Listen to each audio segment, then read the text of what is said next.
Welcome to the Ask Ralph podcast, where listening to an experienced financial professional can help you make sense of confusing questions, current headlines, and industry trends about taxes, small business, financial decision-making, investment strategies, and even the art of proper budgeting, as Ralph makes the complex simple by sharing his real-world knowledge with all things financial. Now here's your host, Ralph Estep Jr.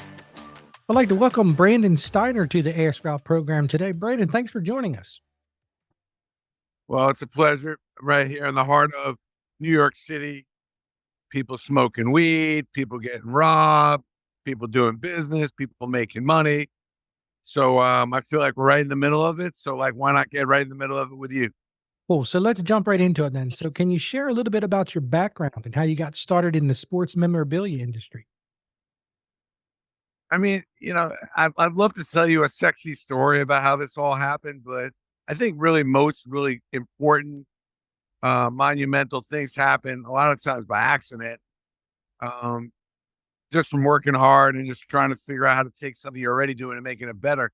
Sure. I was booking probably about 2,000 appearances a year. I still do a lot of appearances. I'm talking about athletes and celebrities. When I first started my first company, Steiner Sports, I started that with $4,000. I'm not with Steiner anymore. Sold that. My new company's Collectible Exchange. But back then in the 90s, I was booking all these appearances. I was never home, running around with all these athletes, and the margin just wasn't big enough. So I figured, let me see if I can go create some collectibles around these appearances where the companies that were hiring me to maybe book a Roger Staubach or Emmett Smith or a Joe Namath, I'd sell them helmets and autograph photos and stuff to give away to their clients. I was making as much money on that as I did on the appearances. Wow. So I decided, let me start a separate division with products.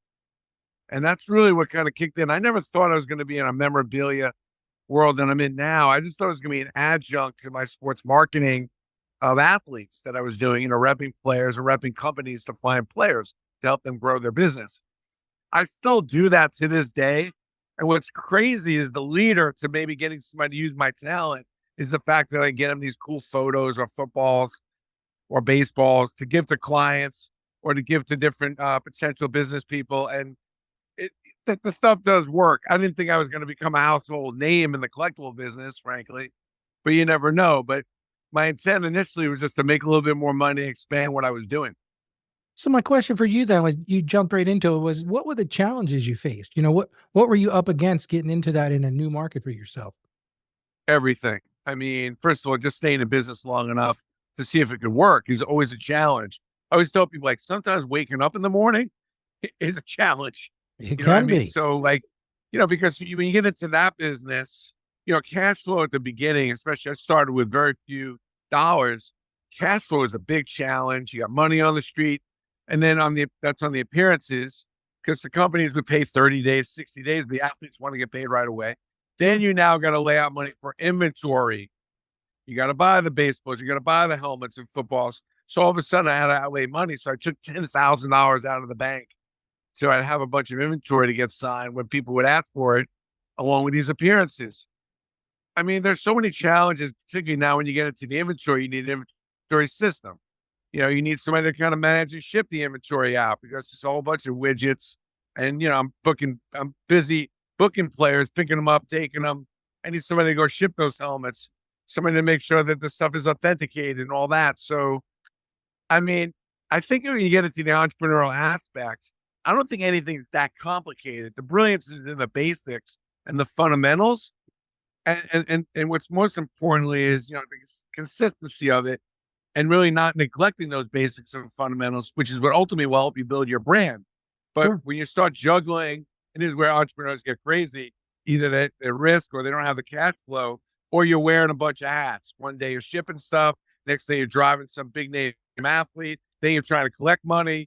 You don't have the money and the setup initially to do all those things. So it gets tricky.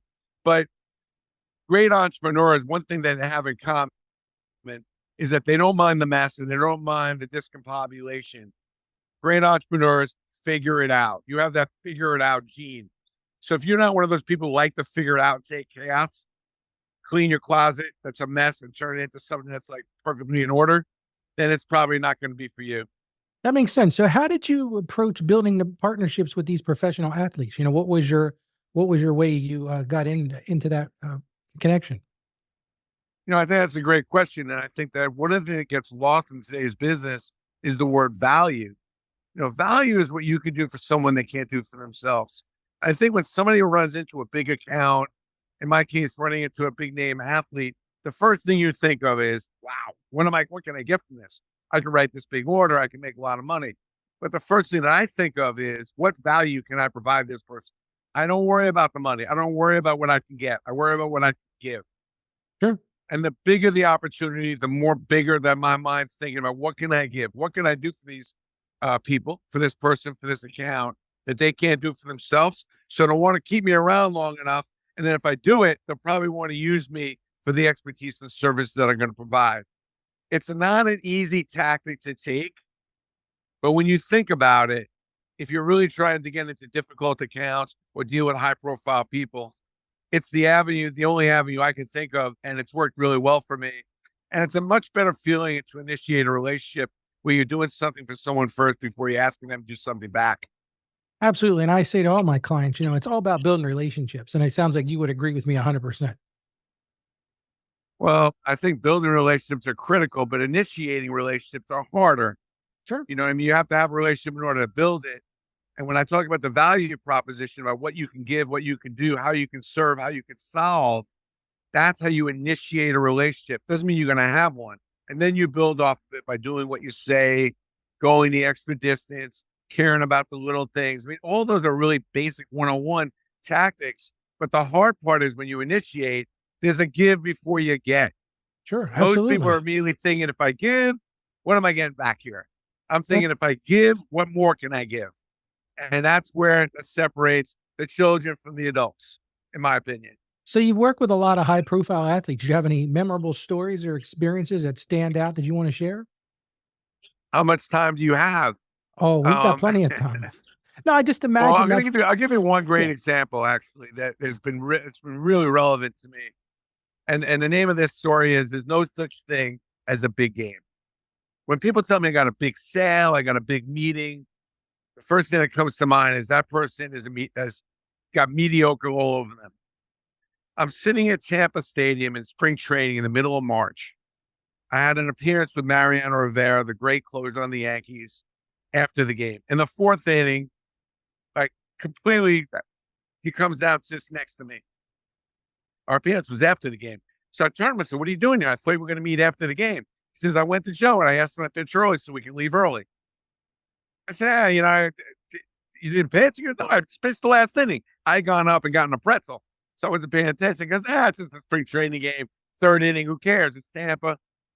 He goes, "Spring training." I get on the mound. That was 1, 2, 3, 8, 9 pitches. I had them down. Boom, boom, boom.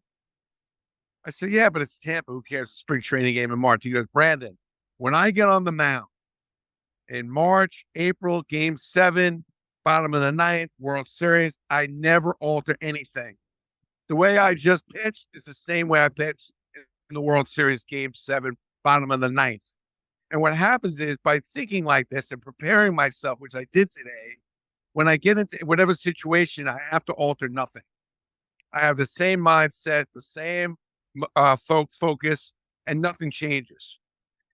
And I thought about that, and I was like, something like, that's consistency over time equals credibility. That means there's no such thing as a big game. You don't want to go in a surgery and the doctor says, it's not a big operation. I don't really know this guy well. Like, the great doctors are the ones that, no matter who you are, what you are, they're doing incredible work, and it never varies. It's not because they were out late the night before, or whatever. They're prepared. They're confident in themselves. They're confident in God. They're confident in their strategy. And that's what I learned from Mariano is, you slow things down always, not when it's just a big game. You always slow things down and do what you prepared for. Keep your strategy in mind and always have faith. And faith is what you believe in, something that you can't even see. I think that a lot of people don't realize how important faith is in your business and in your life strategies, because there's got to be some higher power that's guiding you and helping you along to ultimately get to you the dreams and goals you want to have. Absolutely. And I just finished authoring a book that's getting ready to get released that talks about that. And it's It's the gospel of entrepreneurship, and it's allowing Jesus to lead you in your business. So it kind of segues into my next question for you. And I know that you've authored several books: Living on Purpose, Stories about Faith, Fortune, and Fitness that will lead you to an extraordinary life. What was the inspiration to have you set the time aside? Because I know, just doing it myself, the time commitment is huge. So what was your inspiration in getting into writing?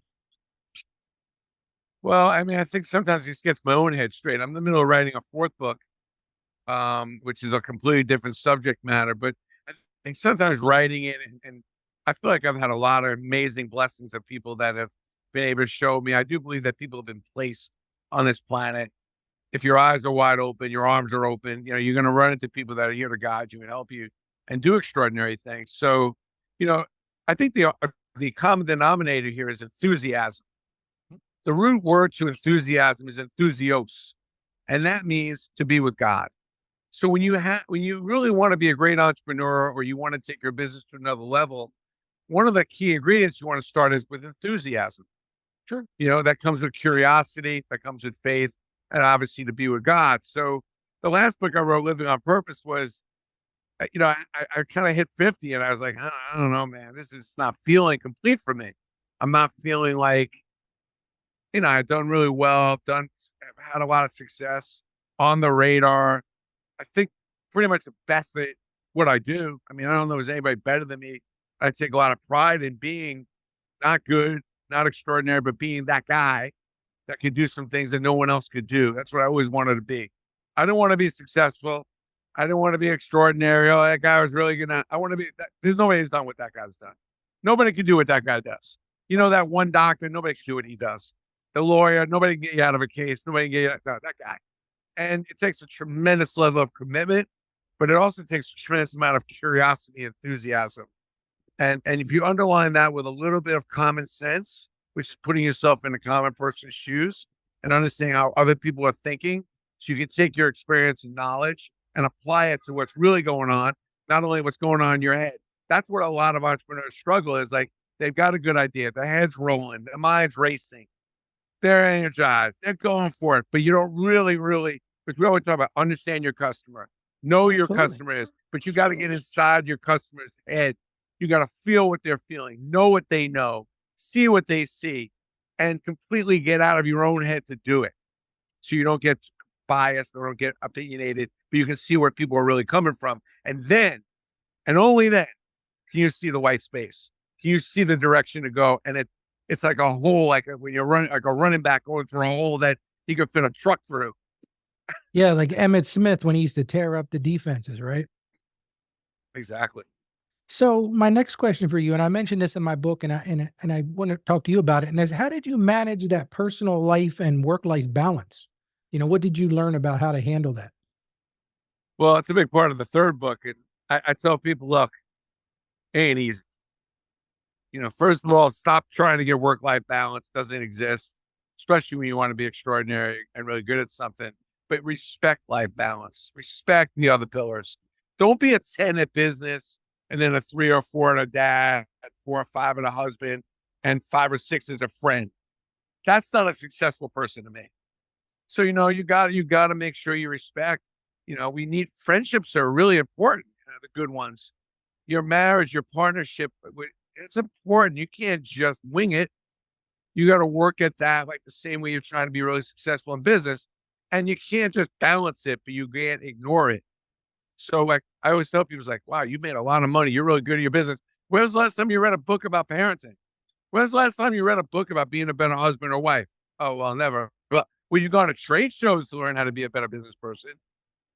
Right. And then most importantly, also your health is so important in all of that, because if you want to have the energy to be a good dad or a good spouse, you want to have the energy to go into work and kill it every day on a high level.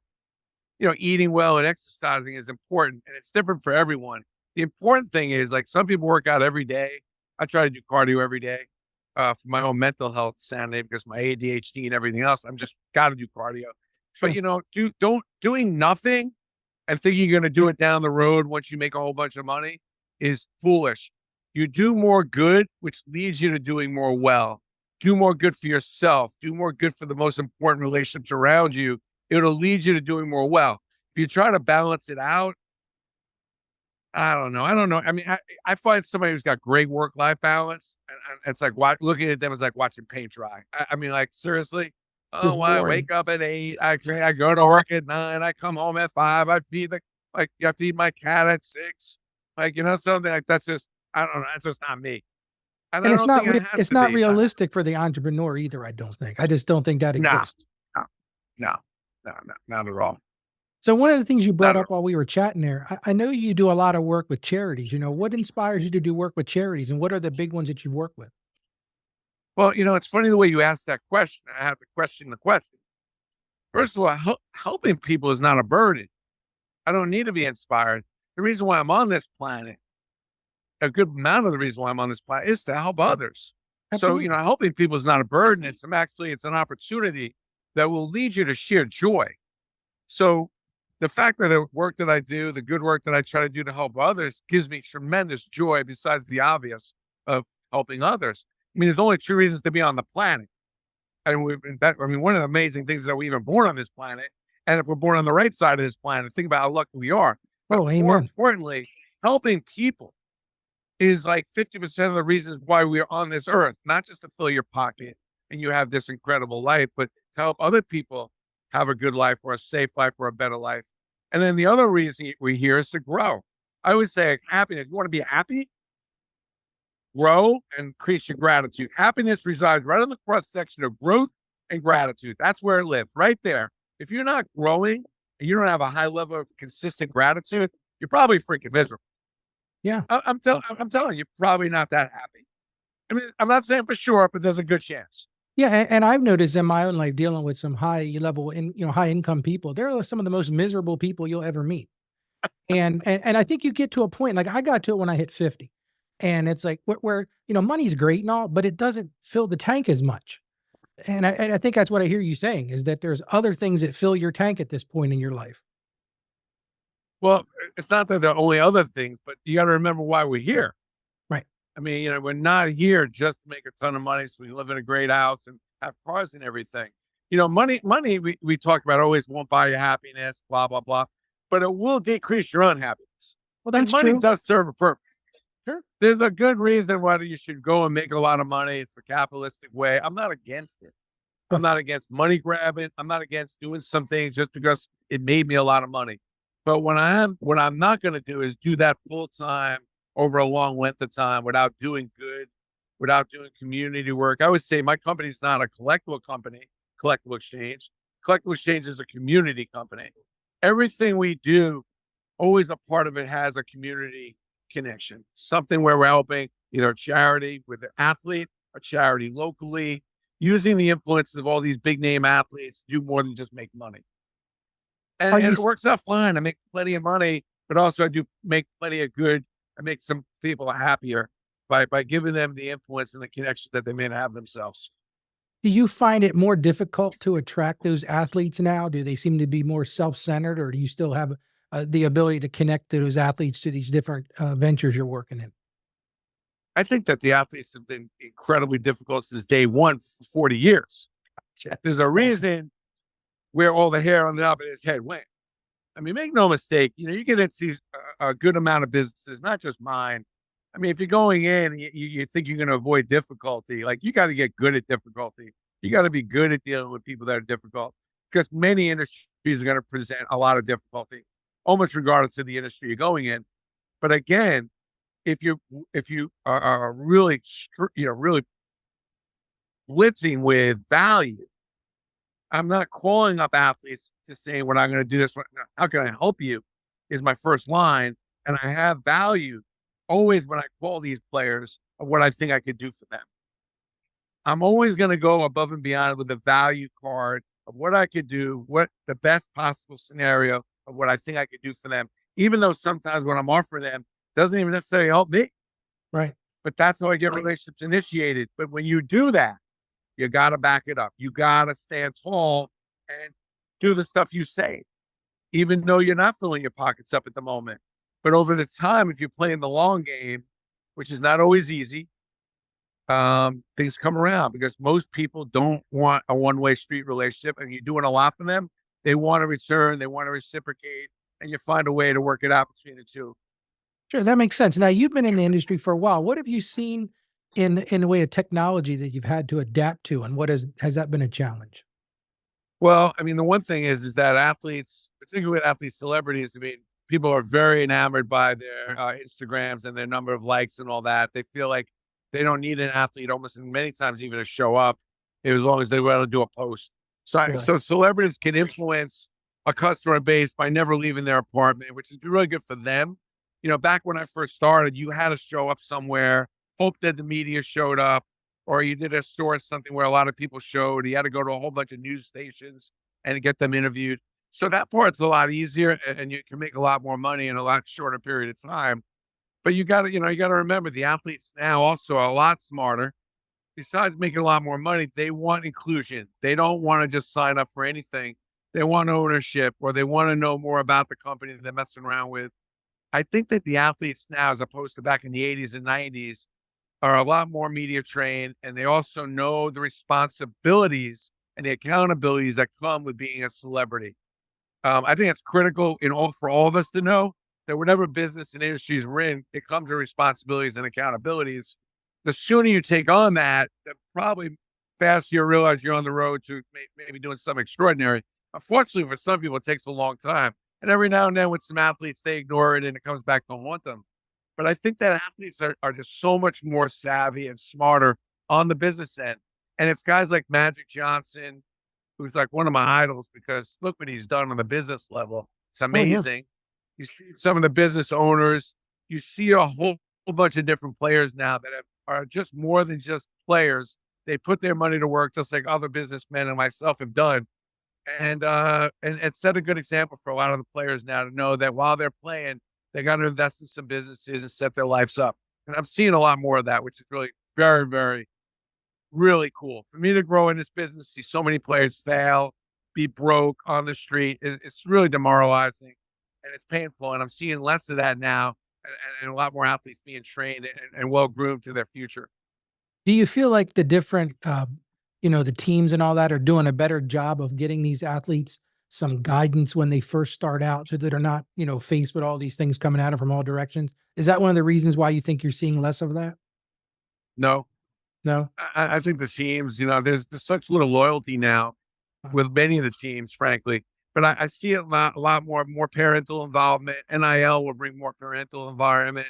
I see I see a lot of players looking out for players. You see a lot more passing down, players going to older players, getting advice, getting guidance, players that have done well, making themselves available. I think it's an inside job. And not to put anything bad on the owners or anything because, they've got their own set of agendas. But, look, there's nothing like being a player. It's hard. I don't know what it's like to be a player, but, you're on the road, you're on private planes. When a player talks to a player, you've been through the same things. And you got the women in the lobby, you got people trying to cheat you. There's nothing like a player who has nothing really to gain other than try to educate you, make sure you don't make the mistakes that he made. But I will tell you one thing that I think teams should be thinking about is that a lot of these rosters are cut really thin. I would love to see one veteran roster spot at a certain level. So you have an elder statesman on every team in every sport, almost as like an older mentor to show and explain and keep these younger kids from doing stupid things. Now you see that happen with a few teams in the NBA. I'd like to see it happen with all sports because there's nothing like an older player who's been through the ringer, been around the block a few times. That experience is priceless. Now at the Falk School, which I started, sports management school at Syracuse, we have a couple classes that media train, teach these athletes about the ABCs of things that as you become a professional athlete, you can learn. I see that happening in a bunch more colleges. But remember, a lot of kids are not going to college. And if they do, it's maybe only for a year. So it's sometimes a lot of that doesn't stick. Right. And that makes sense. And that's, I think what you're getting at is mentoring. And I mentioned in my book that I think even as business owners, we have to mentor with other business owners because we can learn from each other. Would you tend to agree with that? I 100% agree with that. But if you really want to learn, first of all, don't hang out with people that do what you do. Fair Don't enough. get mentorship from people that are in your industry. Go way outside. A lot of things in business are a lot more similar, from a doctor to real estate to insurance. A lot of the same stuff is, and you can learn, you get a better perspective when you deal with people that are not in your industry. But also another thing I want to mention is that I'm really into two-way mentorship. Okay. Yes, I'm an older person. I mentor young kids, but I keep a lot of young kids mentoring me. How the hell do I know all these apps? How the hell do I know where all these hot restaurants are? So I share as much as I can with some of these younger kids to teach them the stuff that, experience and different things that I know that they may not know. But I am wide open to making sure that they are teaching me things to do on my social media. I'm a big social media guy. I love it. Learning all these different apps, learning all these shortcuts. The Generation Z, a lot of people call them lazy, and they're right.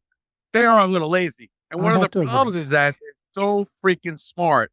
They get stuff done so much faster than we ever did and ever gonna do. So I guess they got to balance that out. But I want to take advantage of those young ones to show me how to do some of that. You know what I mean? I'm not afraid of it. So I keep those kids around me close. I listen to them. I give them that respect because they are really smart. And hopefully we can go in a two-way mentorship program, which is I'm a big fan of for older people out there. Don't run yourself out of business. You don't need to. Just because things are changing, this stuff's not that complicated. But if you make it complicated, if you don't get the right help, listen, you got a bad tooth, you're not going to leave it alone. You're going to go to a really good dentist. Right. You got a problem on your computer, you're trying to figure out how to go book a trip. Sit down with some kids, let them show you how to work the apps that you need to go book stuff. And that's how I look at it. It's definitely a solution to every problem you have. And the problem is usually you go to older people to get those solutions, but now you got to go to younger people too. Oh, absolutely. And I had a client say to me the other day, it's a full-time job managing social media at this point. And I know that No has to question. be, near a full-time job for you. I think I have some people help me, but something, you got to take the more difficult things in your life and you got to turn them into your favorite. Just because you're not good at something, you got to be careful, because if you're not good at something, you're not going to want to do it. That's going to be a pain in the ass. You take your most difficult things that you're not that good at, and you must turn those into your favorite things to do. I'll give you an example. Like my wife loves the theater. Okay. All right. The theater, I go to musicals. She loves museums. I don't love museums and I don't love the theater, but I've made going to the theater, I've made going to museums my favorite thing to do. This way, when I do them, I've learned to enjoy it. But we always move away from the things that we don't think we like. But if they are involving the most important people you're dealing with, you got to make them your favorite things. Your customers are on your social media. They're talking to you. You can't ignore them. You can't be like, that's a pain in the ass. I don't believe in that. But it doesn't mean that you can't have somebody help you. And it doesn't mean you shouldn't put the time in to learn how to do it. Because if you don't, you're going to run yourself right out of business. You know what I mean? No, you're going to see yourself in a little hut down in Florida. And hopefully some people every now and then are going to mail you a letter or give you a call once in a while. Like to me, I'm in touch with my peeps. I'm in touch with people. Listen, I spend about an hour and a half a day on social media, and I have somebody that helps me with some of the different things that maybe is another hour and a half. And, I could probably do more. And by the way, I will be doing more. I'm going to be doing an eBay live show. I'm actually be doing my own show multiple times a week on eBay Live, just show you how crazy this is. But I used to do a TV show. I used to do a radio show, and I moved away from that. Who's watching that? I'm like, I'm going to do a live streaming show on a network that's got 180 million customers that are going to push the hell out of me. Now, do I know how to do that? No, I had to hire some young kids to help me produce the show and everything else. And I think it's going to be pretty good. But you've got to adapt to the current times is what you're basically saying. You can't hunker down in the basement and pretend like the world isn't changing around you. You got to have your head on a swivel, no doubt. So you mentioned a couple of projects and initiatives that you've got going on. Tell us more about those things you're going to be doing here in the future. What's funny is, Collectible Exchange is just different than when I was at Steiner. At Steiner, we were cranking out. I sold $50 million of dirt. Wow. Sold over 30 million autographs. I was rocking. Now I created a marketplace where if you have stuff in your house, I can help you authenticate and help you sell it. I have 150,000 items on Collectible Exchange. My old company, I never had more than 35. Wow. I bought a company called starstock.com. If you're a guy or you're a woman, your kids have all these trading cards you don't know what to do with. We created this. It's an amazing website. We just bought it, actually. I saw it online. I saw it. It's a pretty sharp looking website. Trading cards. Mm-hmm. It's like a stock market for trading cards. So if you're not into trading cards, but somebody has left you there, I'm the guy to help you. And again, I'm still booking, I have a whole agency that I'm still booking athletes to help people grow their business. I don't think there's a business I've gone into a meeting that I've been able to come up with some level of an athlete stepping in at a reasonable price to help you grow your business, to change the branding look by using a celebrity. It's not for everyone, and you have to be careful how you do it. But if you're willing to dare to do it, whether it's a trade show or PR or that kind of announcement, it can work wonders if you know what you're doing, which is that's where I walk in because I show you how to do it. And that's what Thanks. I'm doing these days. Besides writing the fourth book, you're going to have me back because my fourth book is so outrageous. And I'll just give you a little tip is that I'm Oh, writing a go ahead. book about urban policing. So Oh I'm boy. riding along in police cars for multiple hours, chasing crime, trying to understand what's going on in these cities and why our policing communities can't get along better. And so just give you a little tip of what I was doing. So you mentioned at the beginning of our talk that you're in New York City. That's really changed a lot, hasn't it? Yeah, the city is, we're in a quandary. I think a lot of cities in a quandary. I mean, for starters, the whole commercial real estate, people, do you go to work? Do you go back to work? I tell owners, you can put all the mandates you want about people going back to work, but you better get your ass into the office too. I Oh can't yeah. believe how many offices where they're telling employees to go back and the people that are running the offices aren't back. I think the hybrid ways to go. I think maybe we're not in a 5 day a week in the office community anymore, but I think you probably want to be in the office a few days a week, but only if everybody's going in. Like the whole point of going in the office is the collaboration, work together, teamwork, catch up, get face to face. If nobody, half the people aren't going in, and again, the exception is what makes it hard for big companies that a lot of high level, really smart people don't really need to go in the office. They can work just as effectively from home. So there is a quandary, like not everything's equal, and you can't broad stroke and say, well, everybody's not work coming in because there are a lot of people that need to go in. And then there are a lot of people that just never need to go in. So you got to find a happy medium. I think the happy medium is 3 day a week. When you mentioned New York City, yeah, it's a little messed up. There's a lot of people that are just not coming into work. So there's parts of the city that's a little bit dribby drabby. And then the second thing, which I was talking about with my book, the crime rate is high in every city, not just New York. There's more crime now going on, petty crime, shoplifting, and you have a lot of people coming in from out of the country that a lot of these cities don't know what to do with. So things are a little chaotic and I'm nervous. It's a little bit nerve wracking because things feel a little uneasy and out of control. And I guess, what are you going to do with all these commercial spaces? So I guess if I appointed you mayor, how would you fix the problem? Well, first thing I do is got to make it more attractive to people to want to come into New York. I would incentivize companies to try to push the people to come back to work. In this particular city, we got to figure out how to get rid of the congestion issue without killing people on the prices. We're going to be doing congestion prices. I'm more of a fan of really putting my eggs. I'm a huge fan of putting my eggs into mass transit. Okay. I go to London, I go to Japan, I go to these cities, Russia, the mass transit is beautiful. Hmm. New York City, it's not safe, it's disgusting. I would do a complete overhaul and expand mass transit right now in every possible way I possibly can. Yeah, we spent a Any couple way of I can weeks. get mass transit to another level, I would do it. I think there's a lot of cities that misunderstood how important mass transit is. But when you go to places like Switzerland and Amsterdam and other countries, it's amazing how they figured it out. And we just continually don't figure it out.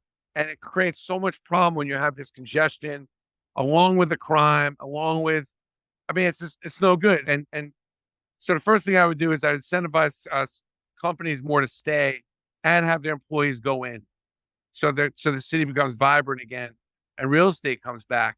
And then the second thing I would do is I would do everything I can to make it easy for people to get to work using trains and buses. Yeah, and we spent 2 weeks in Germany this past summer, and you're absolutely right. In Berlin, yeah, I mean, the mass transit is beautiful. You can walk the streets of Berlin, you're not worried about crime, you're not worrying about any of those things. And to be very candid with you, like my wife and I, we always wanted to go to New York City to, do some trips and all that. I don't think it's a safe place to be right now. And maybe that's not the right thing to say, but it's just when you look at it from the outside. Now you live there, so you have a different perspective than I do. But to me, from the outside, it's like, I don't know that that's a real good place to be right now. Well, I think the NYPD has done an amazing job here. It's the number one police department in the world. Everybody comes here to get trained. The technology is amazing. given the amount of people here, I would say it is, crime is actually, as far as the volume, is down. But yeah, this is not, I think no city in the country, it shouldn't just be New York. Most cities are not that safe.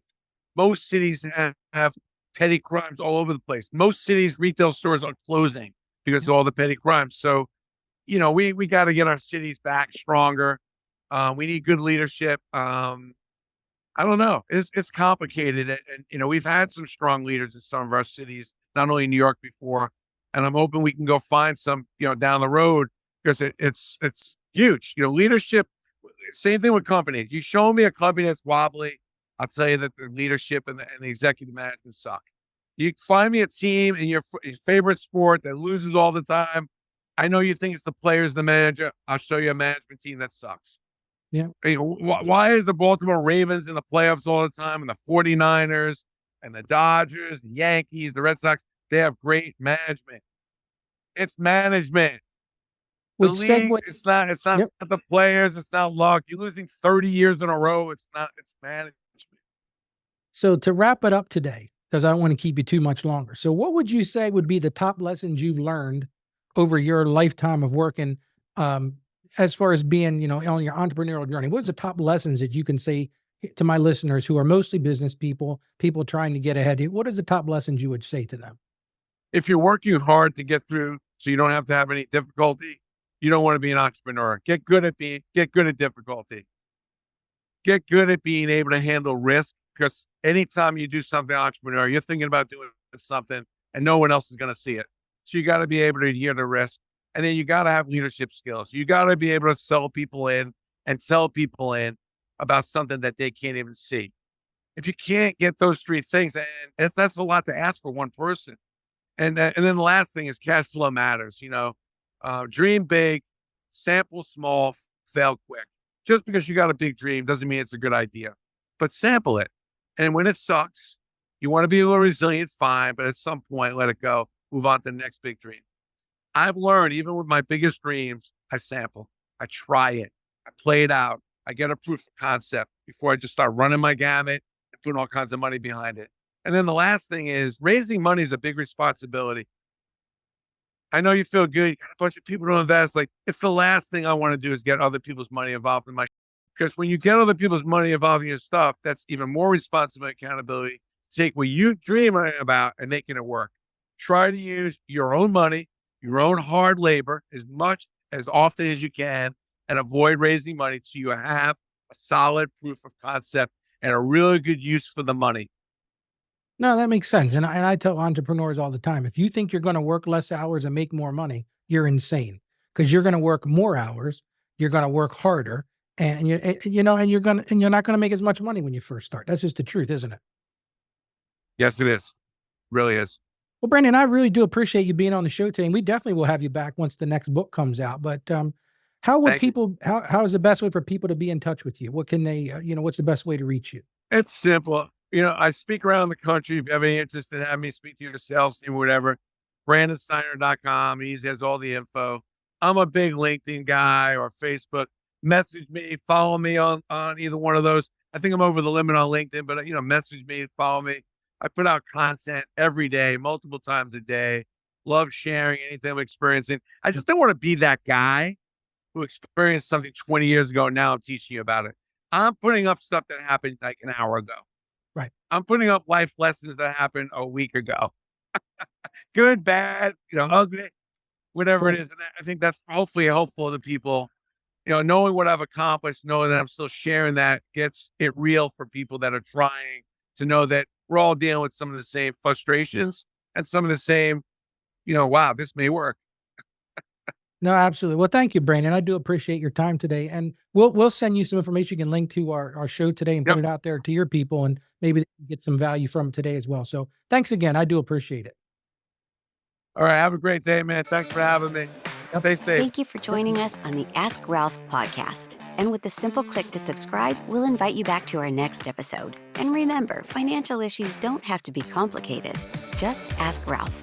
The information contained in this episode of Ask Ralph is based on data available as of the date of its release. Saggio Accounting Plus and Ask Ralph Media, Inc. is under no obligation to update this content if changes occur. Applying this information to your specific situation requires careful consideration of all facts and circumstances, and any information provided is not to be considered as financial, tax, or legal advice. Please consult your tax advisor or attorney before acting on any material covered.